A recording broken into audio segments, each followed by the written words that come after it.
Exorcism, the ancient spiritual practice of extracting demons or spirits from a possessed individual's body.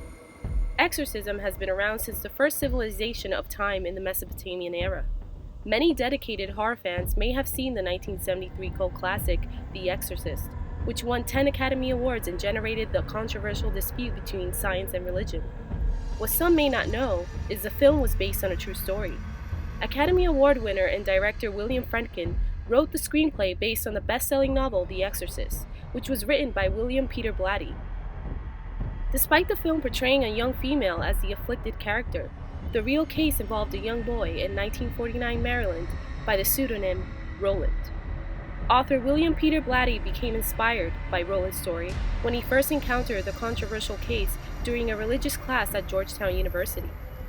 Although his novel does not portray the true story, the book Possessed by Thomas B. Allen is a diary written by a Jesuit priest who participated in Roland's exorcism, and that documents the true exorcism in its entirety.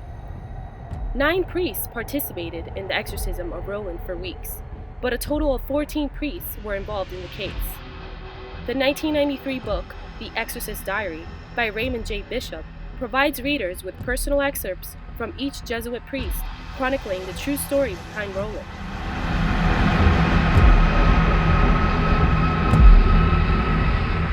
According to reports, Roland, with no recollection of the exorcism or the weeks of his possession, grew up to live a normal life working for NASA and eventually retired. Another eerie truth behind the famous film are the deaths that followed during post-production and filming. In The Exorcist, the Greek woman who played the role of Father Karras' mother died shortly after filming the movie. Actor Jack McGrowan, who plays director Burke Dennings in The Exorcist, also died before the film was released in 1973. What's even stranger is that both actors' characters died in the film as well. Actor Lee J. Cobb, who played Detective Kinderman in the film, died 3 years after the film was released. Actress Linda Blair, who played the possessed girl in the film, also experienced the death of her grandfather during filming. Actor Max von Sydow, who played Father Merrin, one of the Exorcist priests in the film, also suffered the loss of a close family member when his brother died the first day of shooting the film. As if that wasn't enough, actor Jason Miller, who played Father Karras in the film, almost lost his son in a motorcycle accident during filming. Years later, the actress who played the demon's voice in the film also suffered a disaster in her family when her son murdered his wife and children before committing suicide. Is it possible that by portraying the voice of an all-powerful demon in Hell's hierarchy, the demon decided to wreak havoc on the actress's family? There have also been cases of those affected while watching The Exorcist or after seeing the film.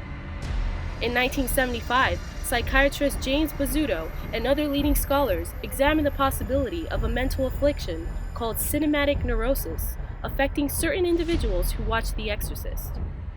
Some individuals reported feeling possessed, seeing the devil, and feeling a sense of abnormal paranoia of lurking evil.